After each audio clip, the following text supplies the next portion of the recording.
Pada minggu ini kita memasuki minggu Advent yang kedua yang ditandai dengan penyalaan 2 batang lilin.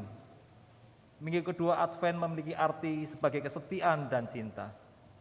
Lilin-lilin ini mengingatkan kita untuk tetap setia mempersiapkan jalan bagi kedatangan Tuhan.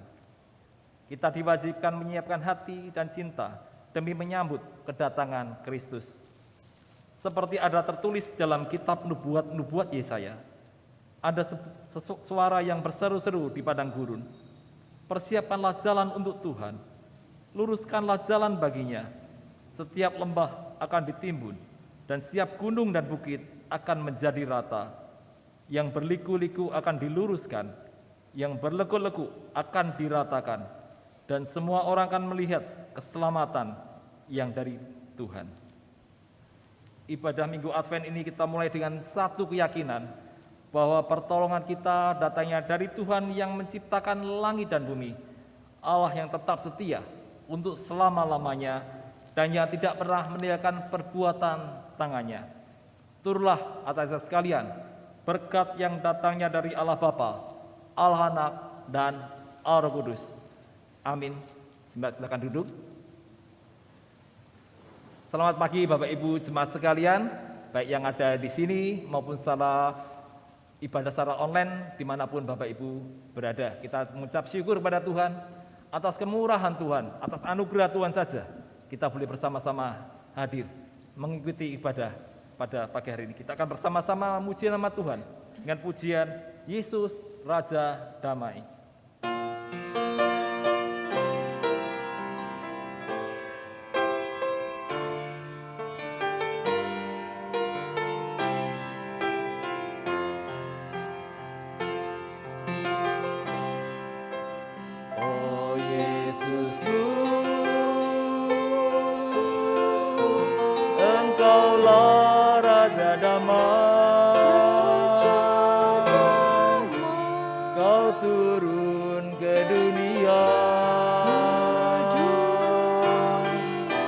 Selamatkan manusia.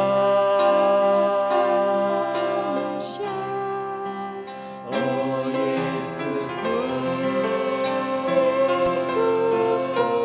Kau Tuhan penuh kasih, Kau berikan hidupmu untuk tebus dosaku. Kaulah Allah yang kupuji, Kaulah Allah yang kusembah. Kemuliaan bagimu di tempat maha tinggi. Kemuliaan bagimu di tempat maha tinggi. Oh Yesusku, Engkaulah Raja Damai. Kau turun ke dunia, selamatkan manusia. Oh Yesusku, Kau Tuhan penuh kasih, Kau berikan hidupmu untuk tebus dosaku. Kaulah Allah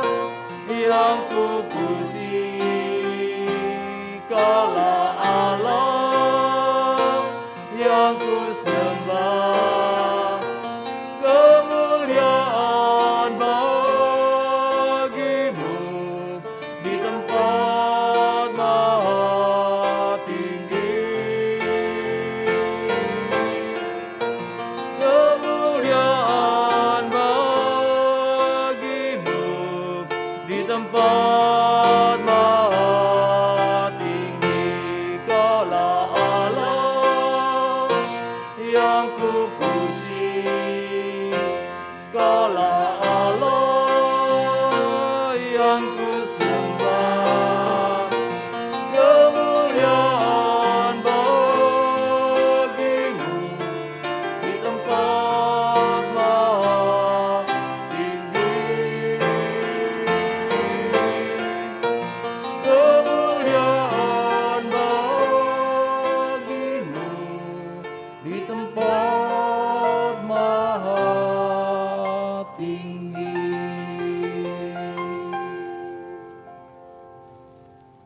Mari kita saat ini bersama-sama merendahkan hati kita di hadapan Allah. Kita mengaku setiap dosa-dosa kita di hadapan Allah. Kita akan masuk doa pribadi kita, mengakui setiap dosa-dosa kita di hadapan Allah. Inilah kami Tuhan, manusia yang kami yang bersungguh banyak dosa Tuhan.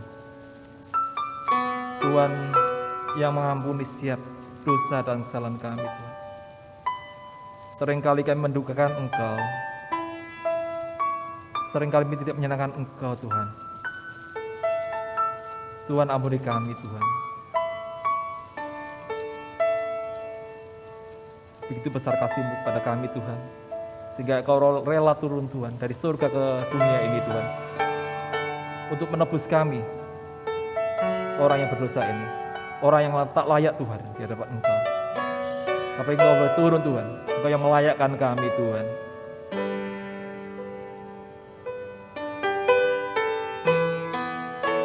Betapa kasih-Mu Tuhan, besar pengampunan Tuhan.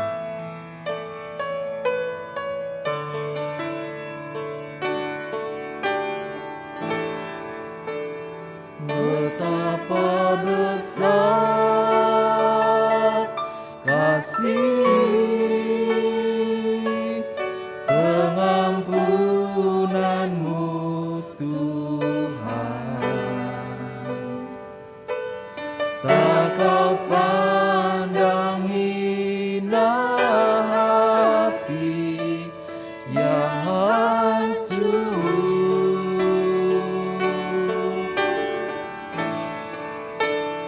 Ku berterima kasih kepadamu ya Tuhan. Pengampunan yang Kau beri, pulihkanku.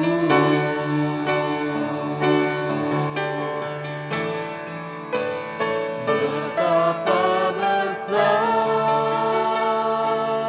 kasih pengampunan-Mu Tuhan. Tak Kau pandang hina hati yang hancur.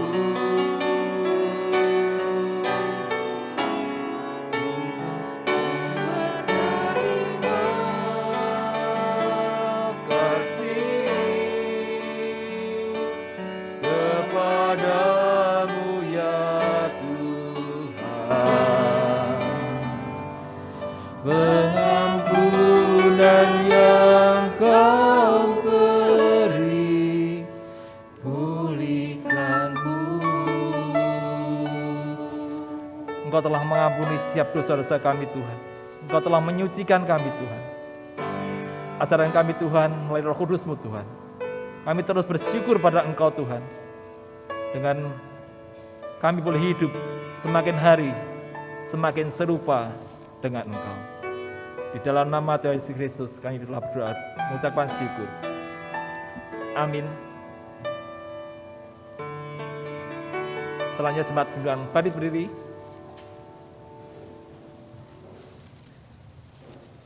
Dengarkanlah berita anugerah Allah yang terambil dari Mazmur 32 ayat yang pertama dan yang kedua. Berbahagialah orang yang diampuni pelanggarannya, yang dosanya ditutupi. Berbahagialah manusia yang kesalahannya tidak diperhitungkan Tuhan dan yang tidak berjiwa penipu. Dan dengarkanlah petunjuk hidup baru dari 2 Korintus 7 ayat yang pertama. Saudara-saudaraku yang kekasih, karena kita sekarang memiliki janji-janji itu, mari kita menyucikan diri kita dari semua pencemaran jasmani dan rohani, dan dengan demikian menyempurnakan kekudusan kita dalam takut akan Allah. Silakan duduk kembali.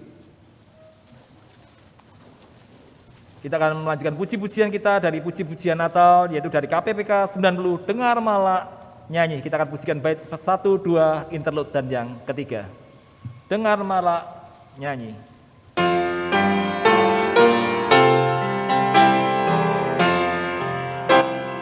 Dengar malaikat nyanyi, suaranya berkumandang. Sukacita menggema, gloria, mulia bagi Allah, gloria,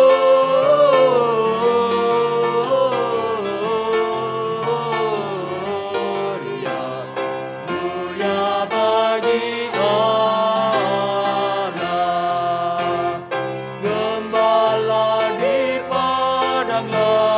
sedang jaga dombanya, dengar berita sukma bagi segala bangsa. Gloria,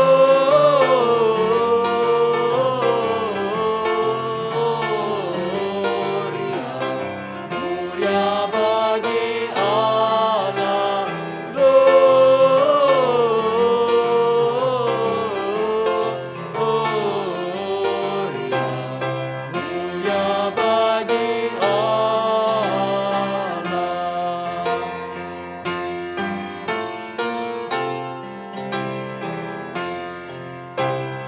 bersama ke Betlehem melihat bayi mulia, berteduh dan menyembah Juru Selamat manusia. Gloria,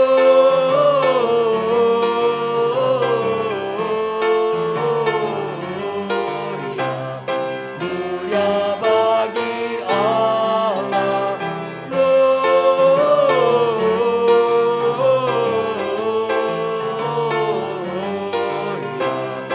mulia bagi Allah.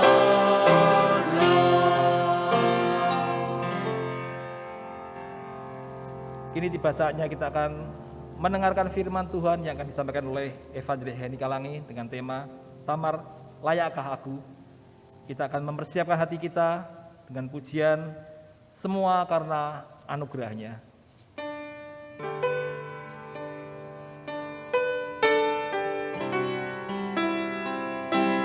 Bukan karena kebaikan, bukan karena fisik kita boleh dipanggil, kita dipakai oleh Tuhan.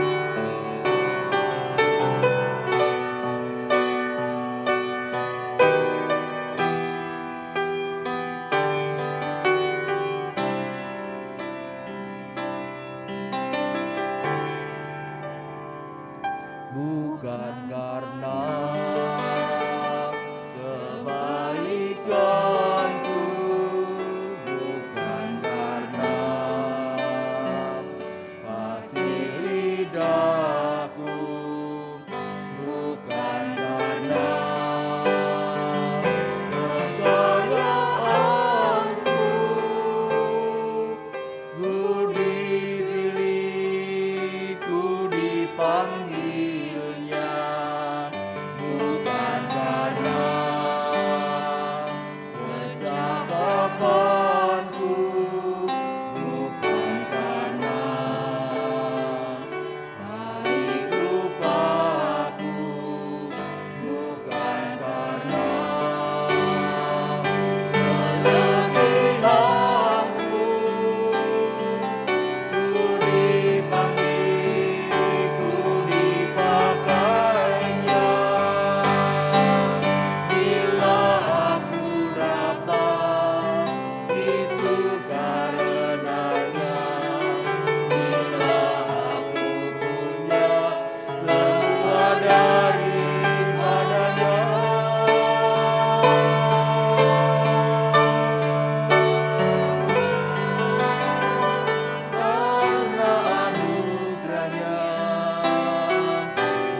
kita berdoa. Benar Tuhan, jika kami ada hari ini sebagaimana kami ada, jika kami bisa dipilih menjadi anak-anak Tuhan, bila kami boleh menerima penebusan dari Tuhan Yesus Kristus, jika kami saat ini boleh melayani Tuhan dengan apa yang Tuhan percayakan kepada kami, itu bukan karena kuat dan gagah kami, bukan karena kelebihan kami, bukan karena kami lebih baik dari orang lain, tetapi itu karena anugerah Tuhan dan kemurahan Tuhan bagi hidup kami. Terima kasih Tuhan. Saat ini pun terima kasih ada kesempatan bagi kami untuk membaca dan merenungkan firman-Mu. Berbicaralah dan berkata-katalah Tuhan, ajarlah kami menurut firman ini dan ubahkanlah kami di dalam kuat kuasa firman-Mu ini.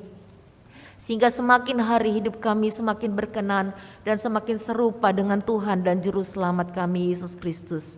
Dalam nama Tuhan Yesus kami berdoa. Amin. Selamat pagi Bapak Ibu Saudara sekalian. Dan juga bagi Bapak Ibu saudara-saudari yang mengikuti ibadah ini dari rumah masing-masing. Kita bersyukur ya masih bisa merayakan, masih bisa beribadah dalam suasana Natal. Ada pohon Natal, ada lilin Natal ya. Ini hitung-hitung sudah yang kedua kayaknya ya. Kita tidak tahu sampai kapan, tapi kita mensyukuri hari demi hari, waktu demi waktu yang Tuhan berikan kepada kita, kesempatan di mana masih kita boleh menikmati sekali lagi momen-momen Natal. Hari ini pun dalam rangka Natal ya, ada tema-tema yang sudah disiapkan oleh majelis. Mari kita membuka, saya mengajak kita untuk membuka dari Injil Matius. Injil Matius, kita akan membaca satu ayat saja. Injil Matius pasal yang pertama ayat yang ketiga.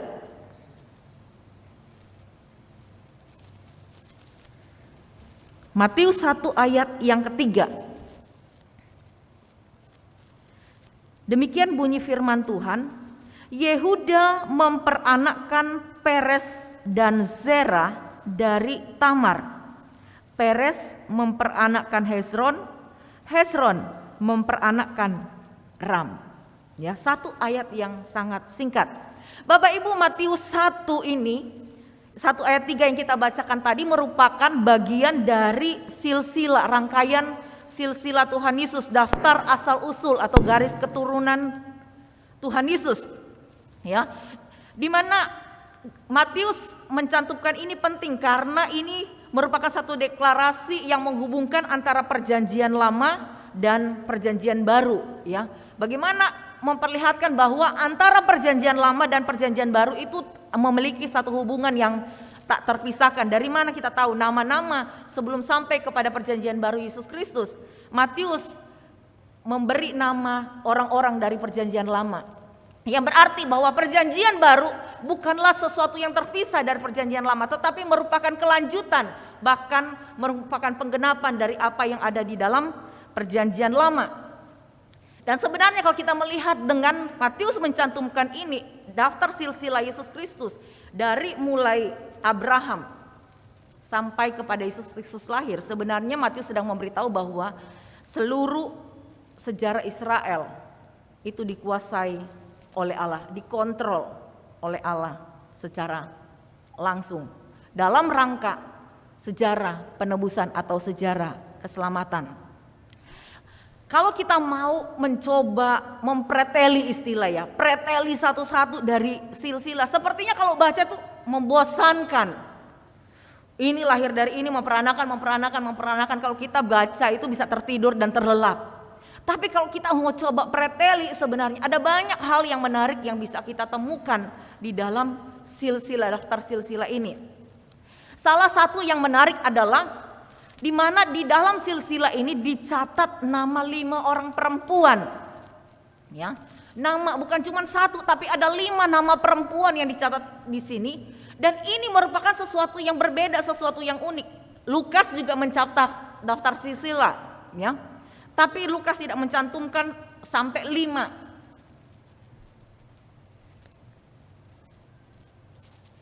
Bapak Ibu, bukan sebuah hal yang lazim Kalau silsilah itu mencatat nama perempuan, biasanya bagi orang Israel itu perempuan itu tidak terlalu penting, tidak penting, warga kelas 2. Yang dicatat namanya dimasukkan di dalam silsilah itu hanyalah nama-nama laki-laki karena jalur patriark. Saya ingat keluarga saya kalau boleh dibilang agak totok gitu ya. Jadi anak perempuan itu kadang nggak dianggap, anak laki-laki itu nomor 1 dalam rumah. Sehingga ada istilah cucu luar, cucu dalam. Benar? Saya ingat waktu saya kecil sering dibilang begini, karena saya perempuan. Alah, anak perempuan, ndak usah susah-susah sekolah tinggi-tinggi. Cuman anak perempuan. Cuman anak perempuan. Dan saya rasa itu yang terjadi. Jadi ketika Tuhan mencantumkan bahkan 5 orang perempuan di dalam silsilah ini, bagi saya itu luar biasa. Tuhan itu mengangkat harkat dan martabat seorang perempuan. Nama-nama perempuan itu adalah Tamar, Rahab, Ruth, Batsyeba, istri Uria, dan Maria. Di dalam rangkaian Minggu Advent ini 4 dari 5 nama di sini akan kita bahas. Minggu lalu kita sudah bahas 1 nama, Ruth, dan minggu ini kita membahas 1 nama perempuan lagi yang bernama Tamar. Siapa Tamar?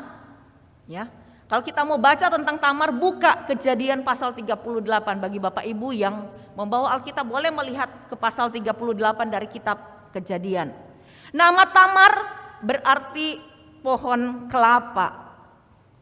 Dan kemungkinan besar Tamar bukan seorang perempuan dari keturunan Yakub, bukan keturunan orang yang percaya Tuhan.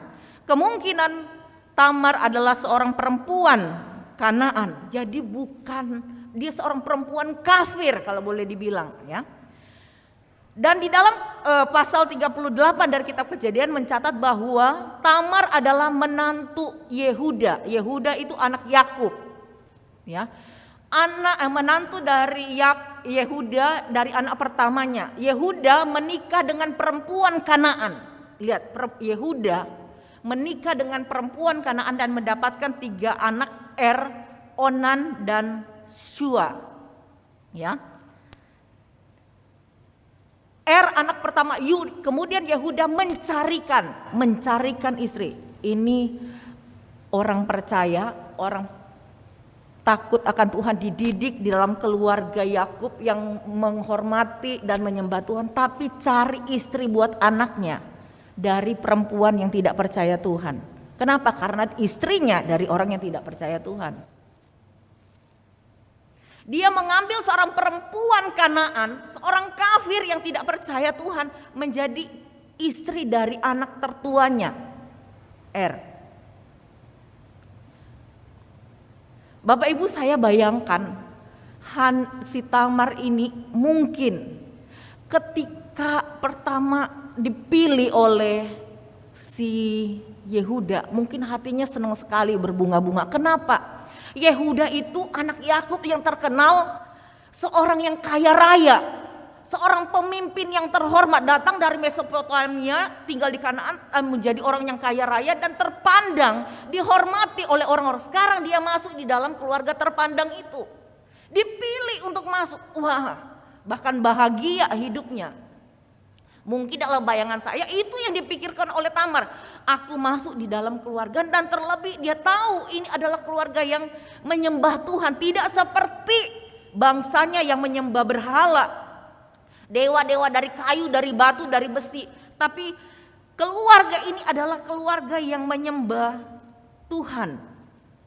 Dan ini sebuah keluarga yang unik, yang tidak seperti biasanya. Tetapi impiannya tidak seperti kenyataannya. Alkitab mencatat di dalam pasal 38, tragedi terjadi. Ternyata suaminya tidak sebaik yang dibayangkannya. Karena Alkitab mencatat sebelum Tamar punya anak dengan Tuhan membunuh. Ingat, Tuhan membunuh Kenapa? Alkitab menjawab, karena jahat di mata Tuhan. Apa kejahatan sehingga Tuhan membunuhnya? Alkitab memang tidak mencatat kitab Kejadian dan bahkan di mana-mana tidak mencatat apa sih kejahatan Er. Tapi kalau sampai Tuhan turun tangan dan membunuh langsung, ini berarti kejahatannya bukan kejahatan yang biasa. Di mata Tuhan pasti kejahatannya luar biasa. Ada beberapa penafsir mencoba menghubungkan kejahatan Er dengan namanya. Er kalau dibalik itu Ra. Ra itu jahat. Ya, dalam bahasa Ibrani, Er kalau dibalik Ra itu jahat. Yang menyatakan betapa hidupnya si Er ini benar-benar jahat di mata Tuhan. Ya, bahkan ada yang menurut Targum Jonathan dan Jargi dikatakan mungkin kejahatannya itu sama seperti kejahatan yang dilakukan oleh nanti saudaranya satu, Onan. Ada penafsir yang menyamakan kejahatannya itu sama dengan kejahatannya Sodom dan Gomora. Seperti itu, makanya kejahatan yang paling dibenci oleh Tuhan, kejahatan Sodom dan Gomora, makanya Tuhan membunuh Er. Dikatakan kemungkinan Er itu tidak mau juga sama memiliki anak dengan Tamar, karena mungkin dia terpengaruh dengan berkata nanti terpengaruh kecantikannya Hana kalau punya anak. Tetapi apapun alasannya, di mata Tuhan apa yang dilakukan Er itu jahat dan Tuhan membunuh Er. Tamar menjadi seorang janda. Bapak Ibu yang kekasih di dalam Tuhan, tumbuh di dalam keluarga yang tidak ideal kalau boleh bilang. Dari papa si Er tumbuh di dalam keluarga, papanya dari keluarga yang berantakan. Ingat, saudara-saudara menjual saudara sendiri. Yehuda termasuk di dalamnya yang menjual saudaranya Yusuf. Dalam keluarga yang papa pilih kasih, ketemu dengan mama yang bukan dari orang yang takut akan Tuhan, penyembah berhala, membuat Er tidak punya gambaran bagaimana hidup sebagai seorang yang saleh dan takut akan Tuhan. Walaupun kita bilang, oh gara-gara papa, enggak bisa juga, tetap dosa ditanggung sendiri. Tapi ini juga menjadi peringatan bagi Anda dan saya. Sebagai orang tua, mari kita juga mendidik anak-anak kita di dalam takut akan Tuhan. Mendidik di dalam pola pikir Kristiani, di dalam pola hidup, gaya hidup Kristiani. Menanamkan keteladanan. Er menjadi demikian, kenapa? Tidak melihat pola, tidak melihat keteladanan papa mama di dalam keluarga. Dan bagi Anda yang belum menikah, belajar dari peristiwa ini, cari pasangan yang seiman, pasangan yang sepadan, sehingga bisa membentuk keluarga ilahi, keluarga Kristiani yang bisa mendidik, membimbing anak-anak di dalam takut akan Tuhan, di dalam gaya hidup Kristen. Tidak akan mungkin bilang gini, terang itu Alkitab bilang boleh bersatu dengan gelap. Selalu ada konflik kepentingan. Ya, belajar takut. Nah, Er mati tanpa memberikan anak kepada Tamar. Dalam hukum Yahudi yang sebagaimana tercatat di dalam Ulangan pasal 25 ayat 5 sampai 9, itu ada satu namanya pernikahan levirat atau pernikahan ipar. Di mana kalau ada seorang perempuan yang suaminya mati tanpa meninggalkan anak, maka keluarga atau saudara-saudara dari perempuan itu harus mengawini, ya harus di dalam kaumnya, supaya apa? Harta warisan tidak akan lari keluar. Maka saudaranya yang lain harus mengawini perempuan ini untuk memberikan keturunan, meneruskan garis. Jadi kalau perempuan ini menikah dengan saudara dan dia punya anak, tidak akan dianggap dari anak dari suami yang sekarang, tapi dari suami yang sudah meninggal. Itu kita lihat waktu kejadian di kitab Rut yang kemarin kayaknya tidak disebutkan oleh penginjil Shirley. Ya, di mana ketika Boas berunding dengan ada dua yang bisa layak untuk menebus. Kan si Rut itu suaminya meninggal tanpa juga dia memiliki anak. Ada dua orang, Boas dan salah satu keluarganya, yang harus menebus kekayaannya atau harta warisannya si suaminya Rut supaya tidak lari kepada kaum yang lain. Nah, Boas mengatakan begini dalam Rut 4 ayat 5.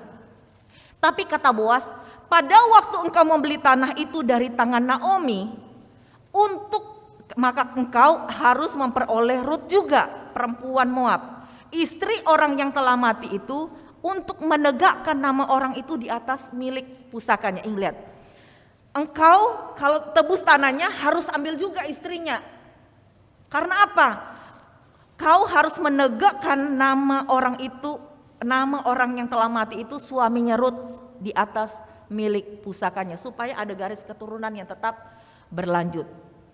Ketika Rut melahirkan seorang anak yang bernama Obed, tetangga-tetangga perempuan memberi nama kepada perempuan itu, katanya, pada Naomi telah lahir seorang anak laki-laki.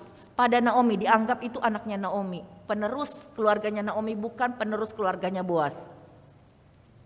Ini yang dinamakan pernikahan Levirat. Makanya dalam kasus Tamar, berarti yang harus mengawini Tamar adalah anak kedua dari Yehuda yang bernama Onan. Dan demikianlah yang terjadi. Onan memperistri Tamar. Tetapi rupanya Tamar yang bisa berpikir, mungkin saya pikir setelah jadi janda, aduh hidupku akan berubah. Tadi dapat suami pertama yang tidak beres, mungkin ada harapan suami yang kedua. Ya, tapi apa yang boleh dikata, ternyata mengalami sama Onan juga jahat di mata Tuhan. Dikatakan Onan sengaja ketika bersetubuh dengan Tamar, dia membuang spermanya di luar. Kenapa? Dia tidak ingin punya anak dengan Tamar. Kenapa dia berbuat demikian? Beberapa penafsir berkata kemungkinan dia menginginkan harta kakaknya. Kakaknya itu anak yang sulung itu dapat bagian yang lebih gede dalam hukum Yahudi. Kalau dia menikah dengan Tamar, dia dapat harta warisan bawahan kan. Nah kalau dia punya anak, ini akan jadi milik anak ini. Tapi kalau dia tidak punya anak, itu jadi milik dia. Jahat demi untuk menguasai harta. Sekarang bukan hal yang itu ya, saya sering dengar di TV, ada anak yang memperkarakan mamanya sendiri, membunuh mamanya sendiri hanya gara-gara harta warisan. Semoga itu tidak terjadi di dalam kita, ya. Dan di mata Tuhan, apa yang dilakukan oleh Onan itu jahat. Dan Tuhan membunuh Onan. Kasihan Rut. Di satu sisi Onan itu mati, Onan mati karena kejahatan mereka sendiri, karena Tuhan menganggap jahat. Tapi bagi Yehuda, gara-gara perempuan ini anakku mati, ini perempuan tidak baik, ini pembawa sial. Orang mati karena kesalahan sendiri, Rut yang kena. Dia dianggap pembawa sial. Saya coba membayangkan apa yang dirasakan oleh Rut. Dia punya harapan yang besar ketika memasuki satu keluarga, tetapi kenyataannya dia mengalami perlakuan yang tidak semestinya dari suaminya, dari mertuanya. Kalau kita jadi Tamar, kira-kira apa yang kita rasakan? Kecewa, sakit hati, merasa terhina? Iya, pasti. Diperlakukan seperti itu oleh dan Onan, itu pasti sakit hati, merasa dipermainkan, merasa terhina sebagai seorang perempuan. Saya rasa zaman sekarang boleh dikatakan Rut adalah seorang perempuan yang mengalami kekerasan dalam rumah tangga. Dalam bahasa agama seberang, orang yang terzolimi, gitu ya. Dia memang tidak mengalami kekerasan, terzolimi secara fisik, tetapi secara mental, secara batinia. Tamar mengalami itu di dalam rumah tangganya. Dan sekarang menghadapi tuduhan dari suami, dari mertua. Dan karena hal itu yang semestinya Yehuda punya satu anak yang terakhir, namanya Sheila atau Shua. Karena dua kakaknya sudah ada, ini kalau mau menikah dengan ini anakku jangan-jangan mati juga nih. Maka Yehuda untuk menghindarkan Tamar supaya tidak menikah dengan Yehuda, dan memang pada waktu itu dikatakan kemungkinan besar memang umur Sheila masih muda, berkata kepada Tamar, kamu pulang dulu ke rumah orang tuamu, tunggu anakku besar baru aku ngawini kamu dengan dia. Tapi semestinya bukan begitu. Yehuda hanya ngulur-ngulur waktu, kalau boleh cari kesempatan tidak usah dikawinkan. Tapi Tamar saya pikir mencoba berpikir positif, ya, membangun pikiran-pikiran yang baik. Tidak mungkin lah. Dan memang ya mungkin, memang kecil. Aku menunggu dia pulang, dia taat, dia nurut kepada mertua. Karena memang dia selama dia menikah, dia ada di bawah naungan mertua sesuai dengan zaman pada waktu, aturan pada waktu itu. Dan harapan Tamar itu sepertinya harapan tinggal harapan. Seiring dengan Sheila bertambah besar, tidak ada tanda-tandanya sama sekali kalau Yehuda itu akan menepati janjinya. Bahkan sepertinya janji itu dilupakan oleh Yehuda, yang lebih tepatnya sengaja dilupa-lupakan, sengaja ditunda-tunda, sengaja tidak ditepati. Maka untuk menuntut haknya, Tamar melakukan sesuatu cara yang bagi kita mungkin nggak akan kepikirkan oleh kita.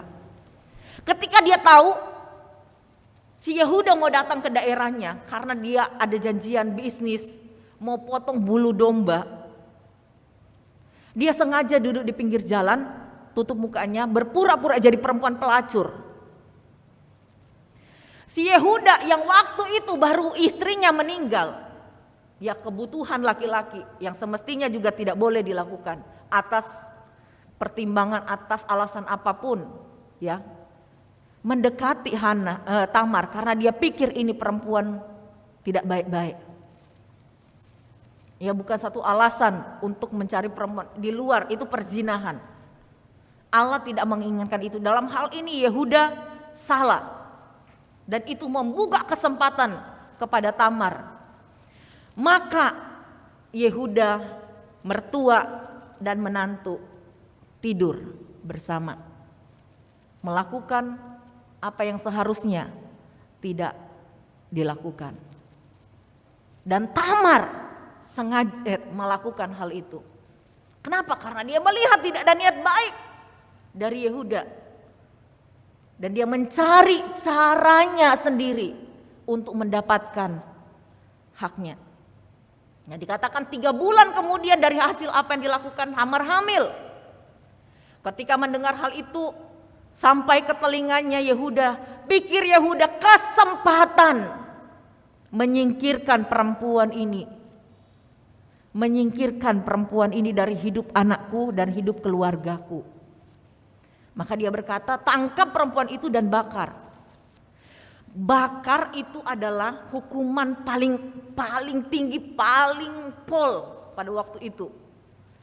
Ada hukuman lain bagi seorang pezina, yaitu lempar batu sampai mati. Tapi hukum bakar itu adalah hukum yang paling tinggi, yang paling mematikan, yang paling menyengsarakan. Dan itu yang dipilih oleh Yehuda. Tapi yang Yehuda tidak tahu adalah dia sudah masuk perangkapnya Tamar. Tamar sudah merencanakan sedemikian rupa. Ketika selesai berhubungan, Tamar meminta barang-barangnya Yehuda. Setelah dia minta, dia bilang nanti Yehuda akan sebagai tanda bukti karena Yehuda belum membayar, ya.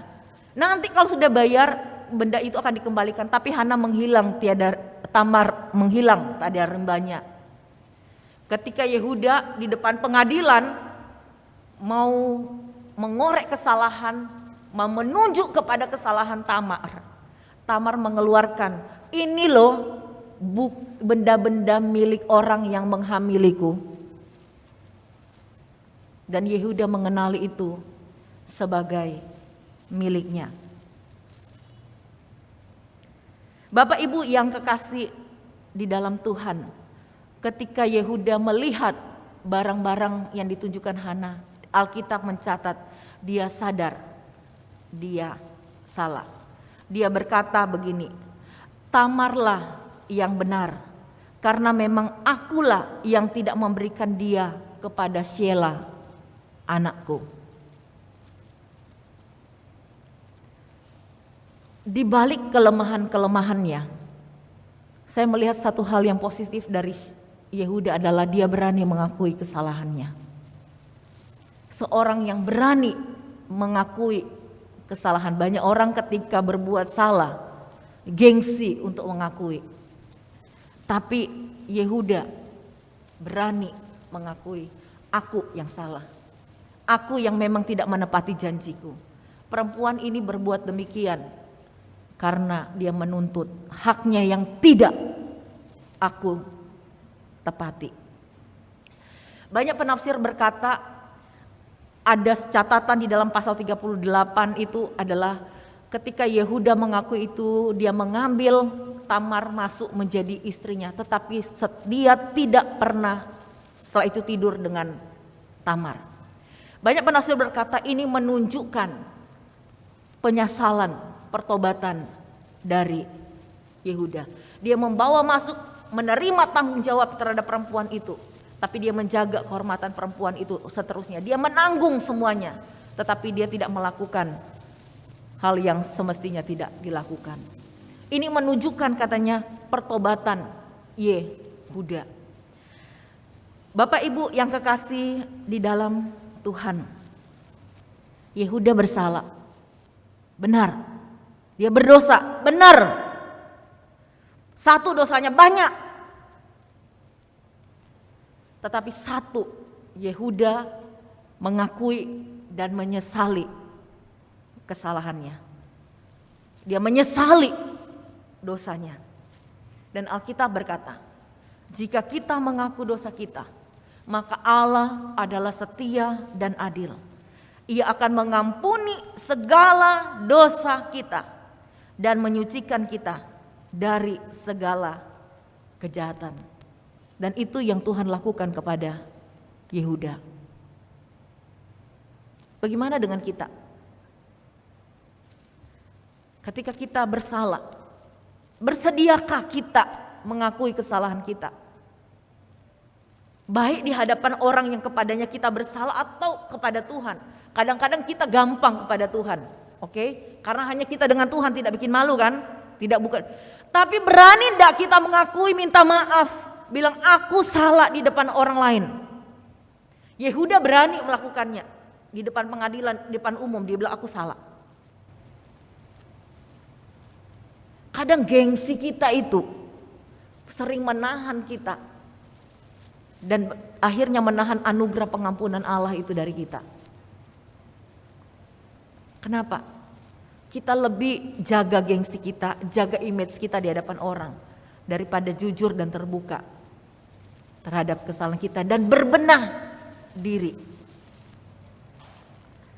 Bapak Ibu yang kekasih di dalam Tuhan, mari kita menjadi orang-orang yang kalau salah berani akui, jadi gentleman istilahnya. Seperti Yehuda menjadi contoh yang baik bagi kita semua. Yehuda mengakui bahwa Tamar yang benar dan dia yang salah. Sekali lagi, Yehuda mengakui bahwa dia yang salah, Tamar yang benar. Tapi catatan Bapak Ibu, bukan berarti ketika Yehuda mengakui bahwa Tamar benar, bukan berarti bahwa Tamar juga benar di hadapan Allah. Ya, pengakuan Yehuda benar ya karena Yehuda tahu dia, tapi bukan berarti apa yang dilakukan oleh Tamar itu lalu benar di hadapan Allah. Tidak, Alkitab tidak pernah berkata bahwa yang dilakukan Tamar itu benar di hadapan Allah.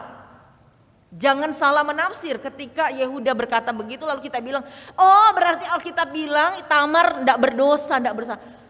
Jelas salah. Tamar dengan sengaja membuat perangkap lalu dia tidur dengan mertua, itu dosa perzinahan di hadapan Tuhan.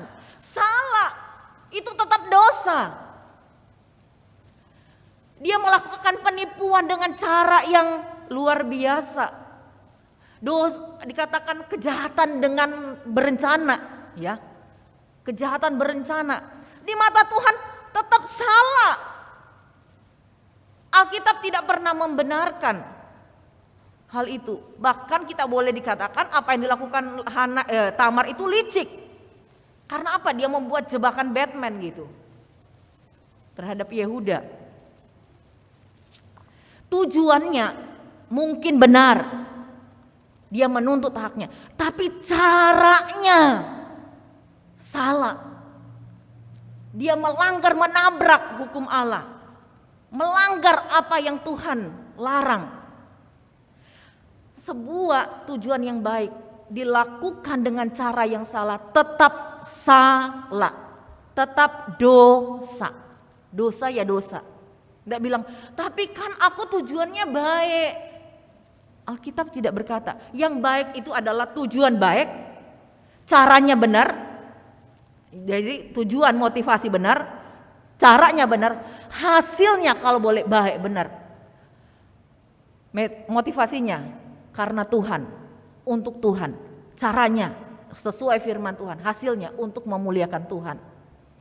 Di sini mungkin Hana secara tujuan tidak salah walaupun belum tepat, dia melakukan untuk diri sendiri, bukan karena Tuhan dan untuk Tuhan.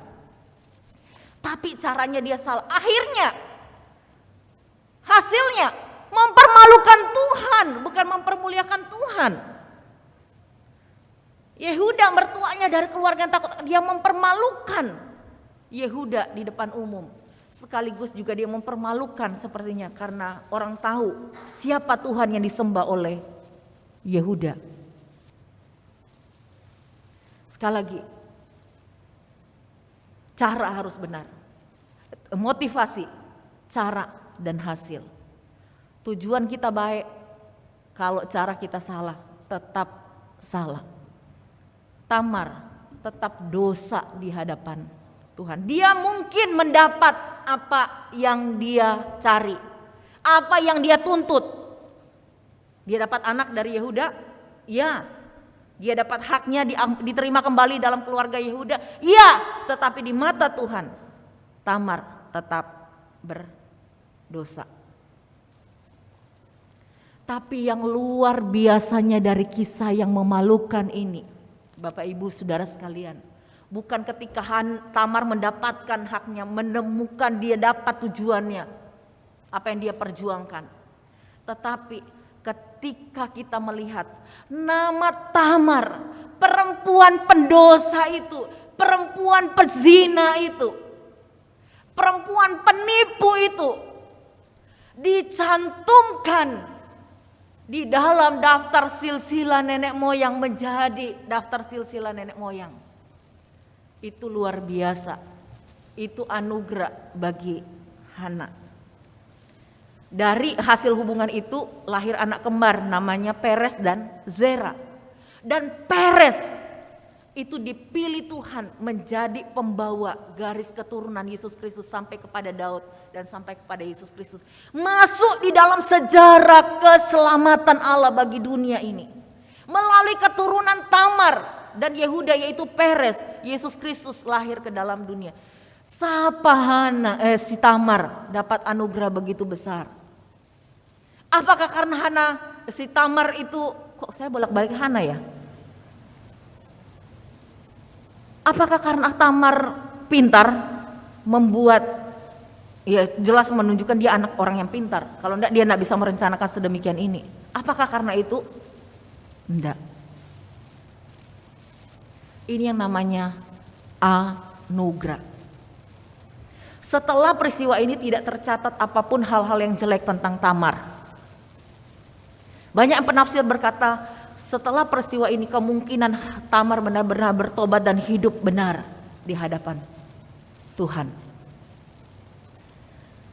Saya ingat di Alkitab juga ada satu kisah di mana seorang perempuan yang kedapatan berzina mendapat anugerah dari Tuhan. Yaitu ketika satu kali seorang perempuan yang tertangkap basah sedang berzina dibawa ke hadapan Tuhan Yesus. Dan para kayak para ahli Taurat dan pemimpin-pemimpin Yahudi yang waktu itu memang ingin menjebak Yesus. Datang membawa perempuan itu ke hadapan Yesus dan menuntut, Tuhan, perempuan ini kedapatan berzina. Apa yang harus dilakukan? Menurut hukum Allah, hukum Taurat, lempari dia sampai mati. Tapi kalau melempari batu sampai mati berarti melanggar hukum Romawi pada waktu itu. Yesus didesak untuk memberikan jawaban. Tapi Alkitab berkata apa? Yesus tidak menjawab apapun, dia hanya menulis di tanah. Apa yang ditulis juga tidak tahu. Banyak berkata itu mungkin bagian kutipan dari kitab Yesaya atau kitab manapun, tapi tidak jelas. Tapi ada satu kata yang Tuhan Yesus katakan begini, barang siapa di antaramu yang merasa tidak berdosa, silakan duluan lempar batu kepada perempuan ini. Siapa di antaramu yang merasa tidak berdosa, silakan lempar batu kepada perempuan ini. Menjadi orang pertama. Tidak ada yang berani. Kenapa? Tidak ada orang yang tidak berdosa. Kita kadang-kadang gampang nunjuk begini kepada orang pendosa, bukan? Kita gampang nunjuk, gampang mendata kelemahan-kelemahan dan dosa-dosa teman kita.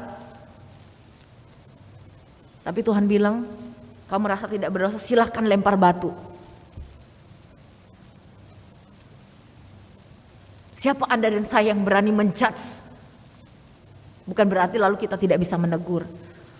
Kita harus menegur teman yang berbuat salah, memberitahu, tetapi menghakimi dan menganggap kita lebih benar daripada orang lain. No. Alkitab berkata karena semua orang telah berbuat dosa dan telah kehilangan kemuliaan Allah. Anda dan saya pendosa, setidaknya mantan-mantan pendosa karena kita sudah ditebus oleh Tuhan. Ketika semua lalu satu persatu dikatakan mulai meninggalkan perempuan itu dan tertinggallah perempuan itu dan Yesus. Lalu Yesus bertanya, apakah mereka masih ada? Sudah pergi? Sudah pergi. Lalu Yesus berkata kepada perempuan itu, aku pun tidak menghukum engkau. Hanya pergilah dan jangan berbuat dosa lagi. Kata kuncinya ada di sini. Pergi, engkau sudah diampuni, diberi kesempatan. Pergi, jangan berbuat dosa lagi. Itu yang harusnya kita lakukan. Seorang yang mendapat anugerah dari Tuhan bukan berkata, Allah kan maha kasih, Allah kan maha mengerti, Allah itu ya maha tahu lah kelemahanku. Lalu kita mulai membuat excuse, lalu kita berdosa dan berdosa lagi. Saya sering bilang orang Kristen seperti itu, maaf, seperti orang Kristen babi. Habis dimandikan guling-guling lagi di lumpur. Babi kan gitu ya, dimandikan bersih-bersih, lihat lumpur, sesuatu harta berharga guling-guling. Ingat Yesus bilang, saya dapat anugerah dari Tuhan, sama seperti Tamar. Kita pendosa, tapi Tuhan berkata, aku tidak menghukum engkau. Tapi jangan, pergilah dan jangan berbuat dosa lagi. Jaga hidup kita kudus di hadapan Tuhan. Bapak Ibu yang kekasih di dalam Tuhan,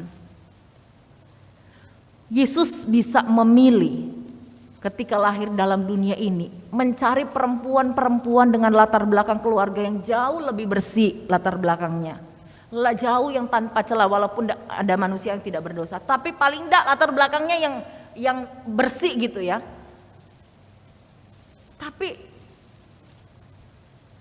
Yesus memilih Tamar yang dari, kalau orang Israel pezina, pelacur, janda itu tidak bakalan dipilih. Tapi justru itu Yesus mau namanya tercatat di dalam sisilah dari keturunan seorang kafir dan pendosa.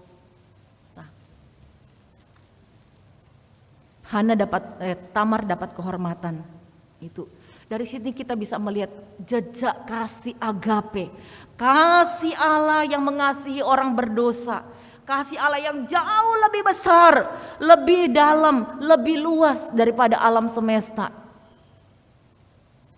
Allah yang kekal, Allah yang tidak memiliki dosa, Allah yang kudus, tapi mau datang memakai garis keturunan berdosa untuk menyelamatkan kita yang berdosa. Kalau kita bilang hanya anugerah yang besar yang memungkinkan ini terjadi. Hanya karena anugerah yang besar yang memungkinkan hal ini terjadi. Jika bukan karena anugerah, tidak akan mungkin itu terjadi. Allah mau dituliskan namanya di dalam bersama-sama dengan daftar orang-orang pendosa, manusia-manusia yang berdosa. Dan dari manusia-manusia berdosa itu Allah datang membawa keselamatan bagi orang berdosa. Kasih Tuhan, anugerah Allah mengubah, memanggil dan mengubah manusia yang berdosa untuk dipakai olehnya.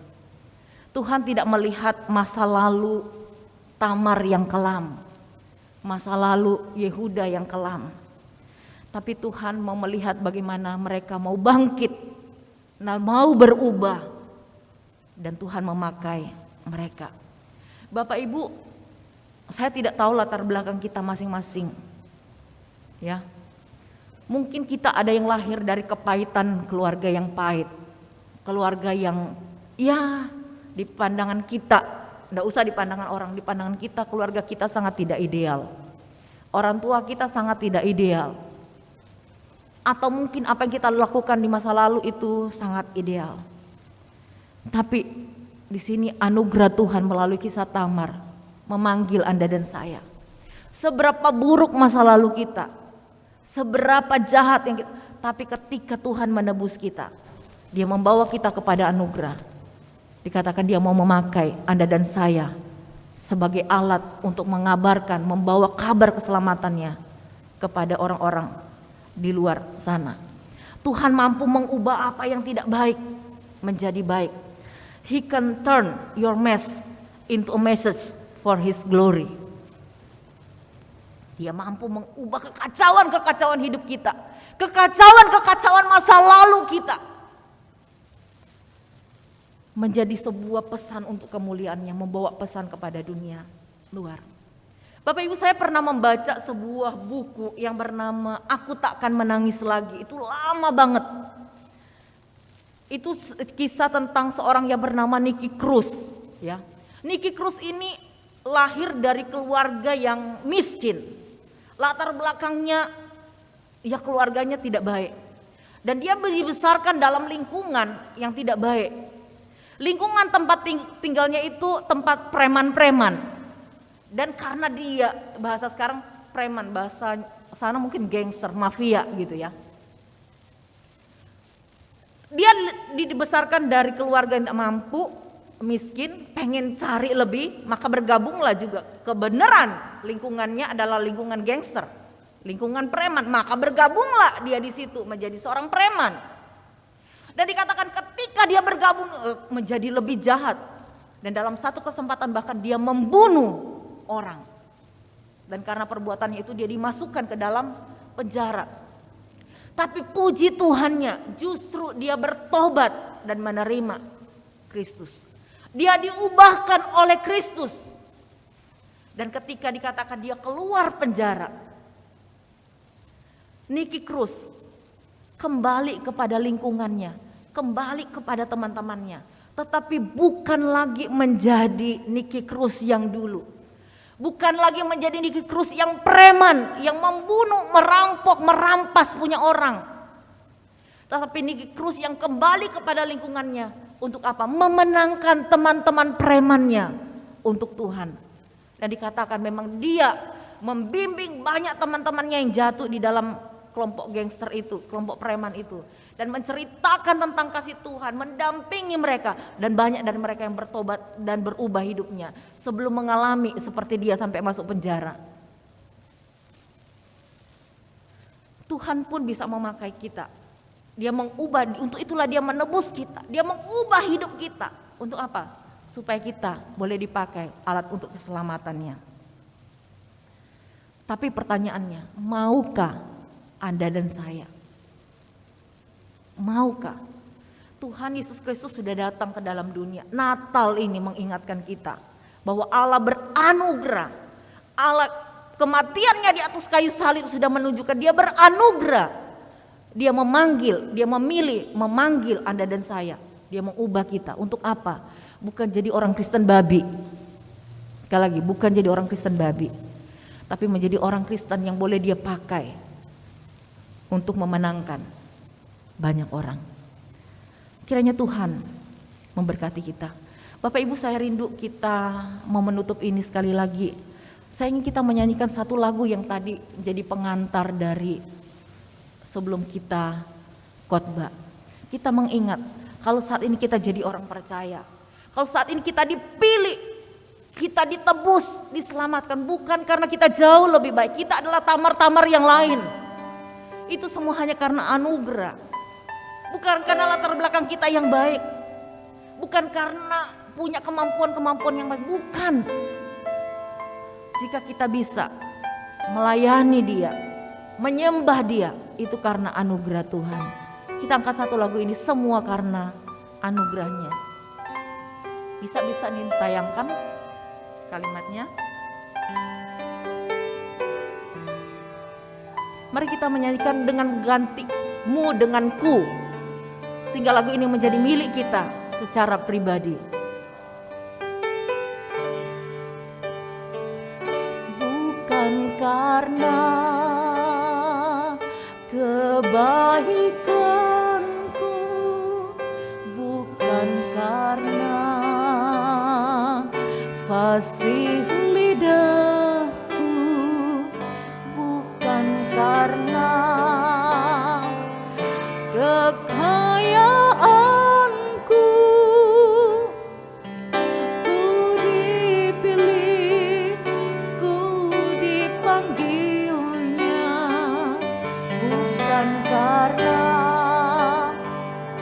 kecakapanku, bukan karena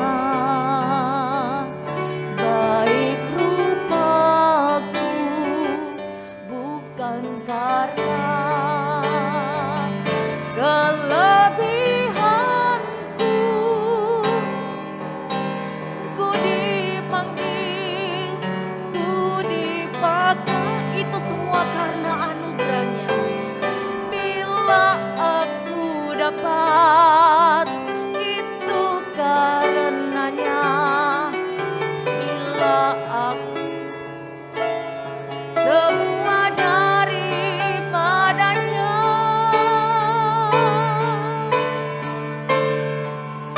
semua hanya anugerahnya, diberikannya pada kita. Semua anugerahnya bagi kita, bila kita dipakainya.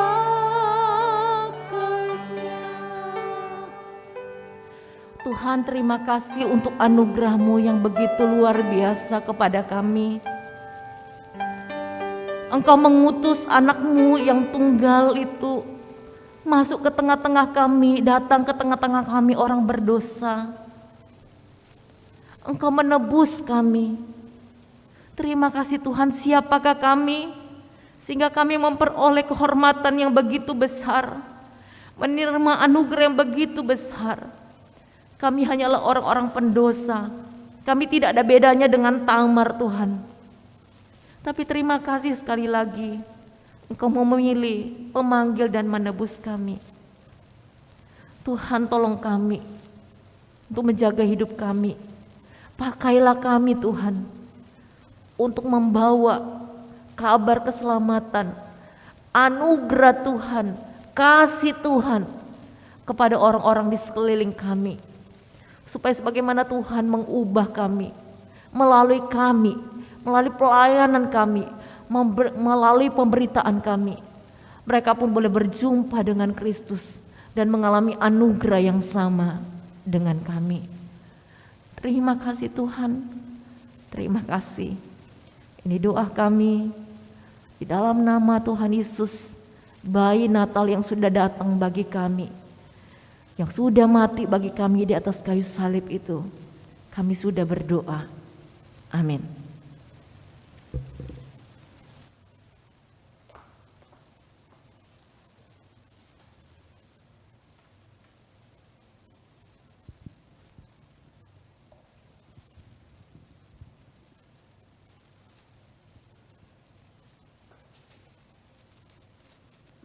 Cek.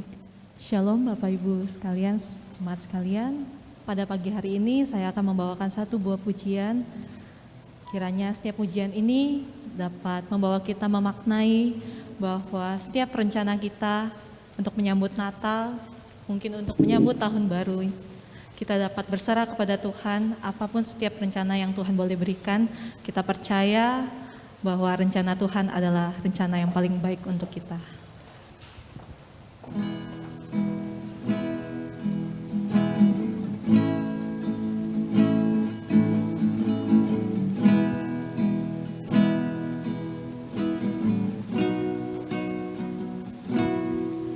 Sering ku tak mengerti jalan-jalan-Mu Tuhan, bagai dibelah darah yang kelam. Tanpa seribu tanya, namun tetap percaya, jejak-Mu Tuhan sungguh sempurna.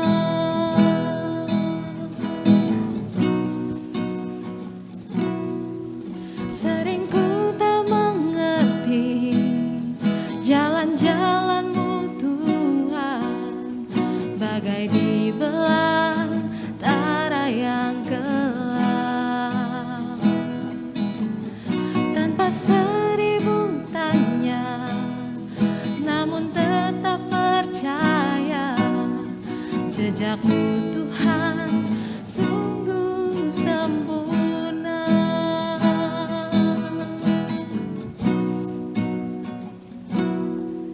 Ajarku memahami semua yang Kau ingini, agar hidupku puaskan hati-Mu.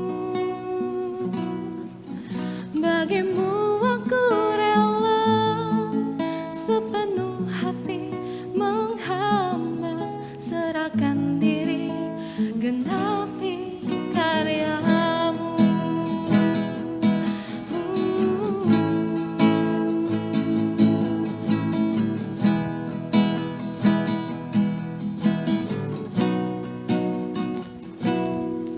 Sering ku tak mengerti jalan-jalan-Mu Tuhan, bagai dibelah darah yang kelam.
Terima kasih pada Evangelis Henny Karelangi yang telah menyampaikan firman Tuhan dan pujian boleh dinyanyikan. Terima kasih.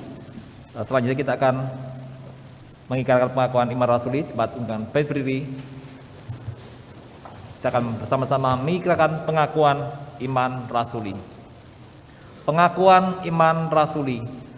Aku percaya kepada Allah, Bapa yang Maha Kuasa, Khalik langit dan bumi, dan kepada Yesus Kristus, Anaknya yang tunggal Tuhan kita, yang dikandung daripada Roh Kudus, lahir darah Maria, yang menderita sengsara di bawah pemerintahan Pontius Pilatus, disalibkan, mati dan dikuburkan, turun ke dalam kerajaan maut. Pada hari yang ketiga, bangkit pula dari antara orang mati, naik surga, duduk sebelah kanan Allah, Bapa yang Maha Kuasa, dan dari sana Ia akan datang untuk menghakimi orang hidup dan yang mati. Aku percaya kepada Roh Kudus, gereja yang kudus dan persekutuan orang kudus, pengampunan dosa, kebangkitan tubuh, dan hidup yang kekal. Amin. Kita akan bersama-sama menaikkan doa-doa syafaat kita.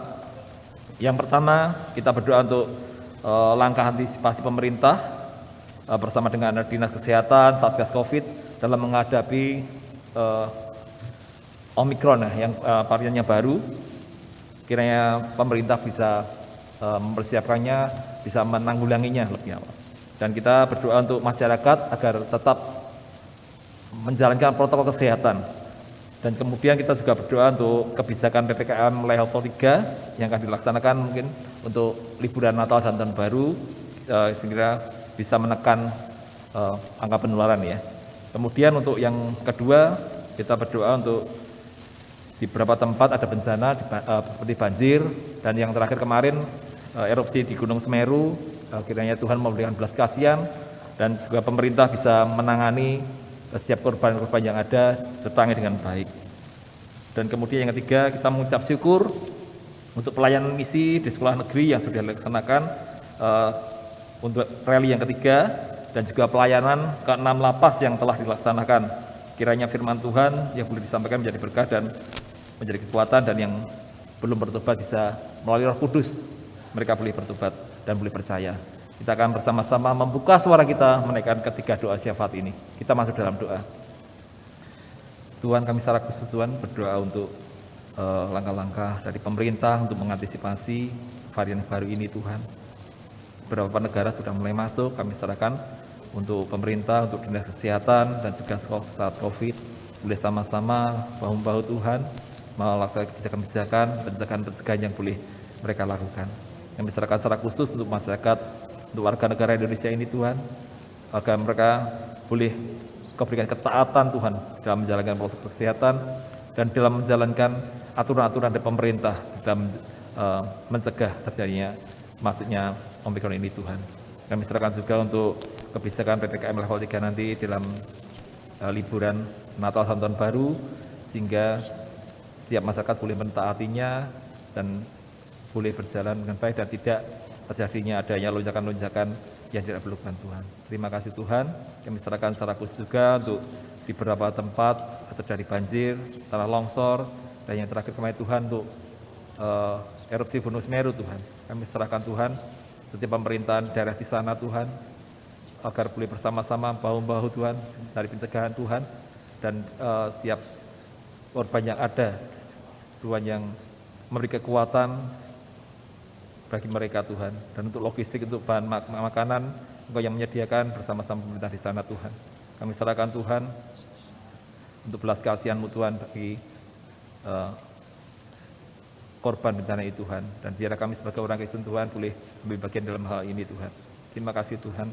Kami serahkan juga untuk mengucap syukur untuk pelayanan misi di sekolah negeri, dan juga untuk pelayanan di lapas Tuhan yang telah dilaksanakan Tuhan. Yang percaya Tuhan, Engkau yang memimpin hingga boleh berjalan dengan baik. Kami serahkan untuk selanjutnya Tuhan, untuk SDN yang mungkin masih berlangsung, kami serahkan Tuhan dalam tangan Engkau. Kami serahkan biarlah firman Tuhan disampaikan, boleh menjadi berkat, boleh menjadikan kekuatan bagi setiap yang ada Tuhan, dan terlebih Tuhan yang belum mengenal akan Engkau Tuhan, melalui Roh Kudus-Mu, agar mereka boleh mengenal dan percaya pada Engkau. Terima kasih Tuhan, terima kasih. Kami serahkan doa-doa syafaat ini Tuhan, hanya dalam satu nama, Tuhan kami, Yesus Kristus. Amin. Silakan duduk kembali. Selanjutnya kita akan bersama-sama memberikan persembahan. Saya akan membacakan nats yang terambil dari 2 Korintus 9 ayat 7 dan 8. Hendaklah masing-masing memberikan menurut kerelaan hatinya, dengan sedih hati atau karena paksaan. Karena Allah mengasihi orang yang memberi dengan sukacita, dan Allah sanggup melimpahkan segala kasih karunia kepada kamu, supaya kamu senantiasa berkecukupan dalam segala sesuatu, dan malah berkelebihan di dalam berbagai kebijakan. Kita akan memberikan persembahan, bagi Bapak Ibu bisa mentransfer melalui rekening yang telah disediakan atau melalui QR Code. Dan kemudian ada juga Bapak Ibu yang terbeban untuk memberikan persembahan Natal bisa memberikan persembahan melalui amplop yang mungkin tersedia dalam porsi Bapak Ibu, ataupun melalui transfer juga dengan ditambahkan dengan angka 25 di belakangnya. Ya, kita akan bersama-sama memberikan persembahan dengan kita iringi dengan pujian KPPK 353, hidupku ini kuserahkan. Kita pujikan kedua bait 1 dan 2 saja.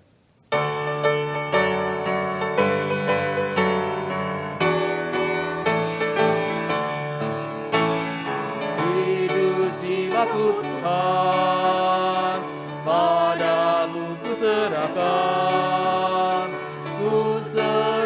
waktuku untuk membalas kasih-Mu, dibasuh di dalam darah-Mu, agar ku dijadikannya kudus.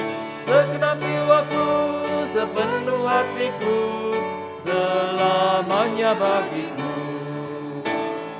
Seturut kehendak-Mu, kuasailah diriku, dan sucimu, Roh-Mu penuhi daku, dibasuh di dalam darah-Mu, agar ku dijadikannya kudus.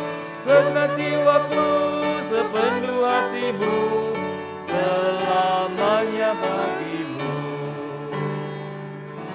Semangat sudah berdiri, kita akan menaikkan doa persembahan. Ibu Imelda akan menaikkannya. Mari kita berdoa.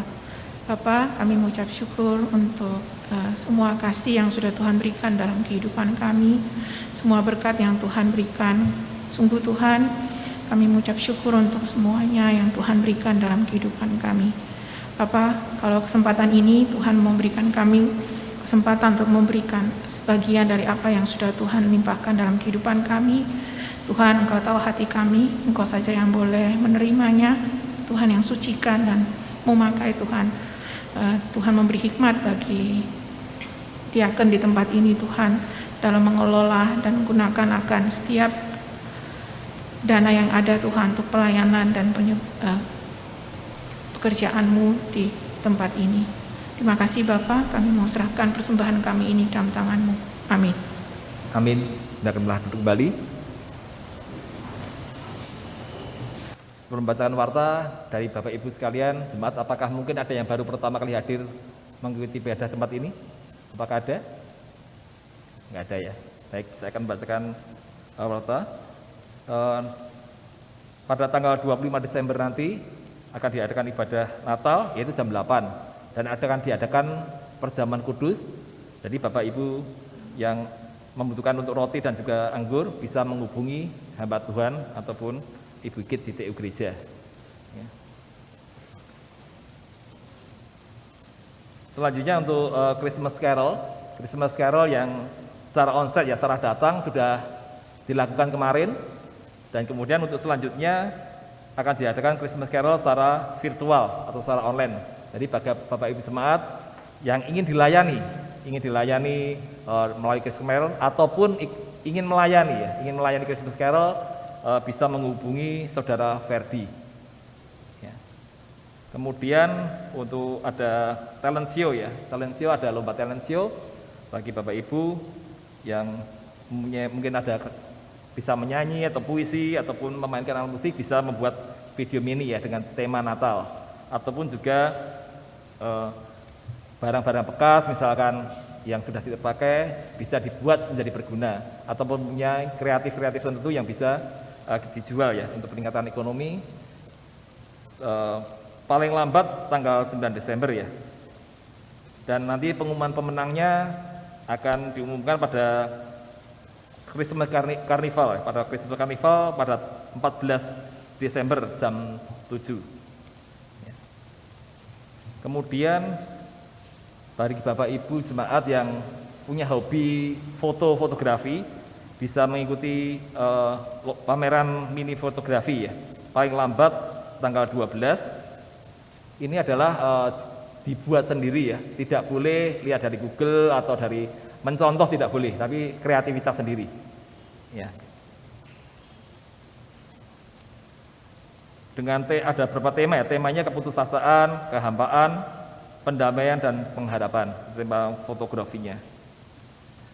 Kemudian ada kalender tahun 2022, Bapak Ibu yang membutuhkan bisa menghubungi Bapak Bing. Demikian warta gereja, Jemaat Undang Bali berdiri. Kita akan pujikan doksologi, doa berkat disampaikan oleh hambanya Evangelis Yeni Kalangi.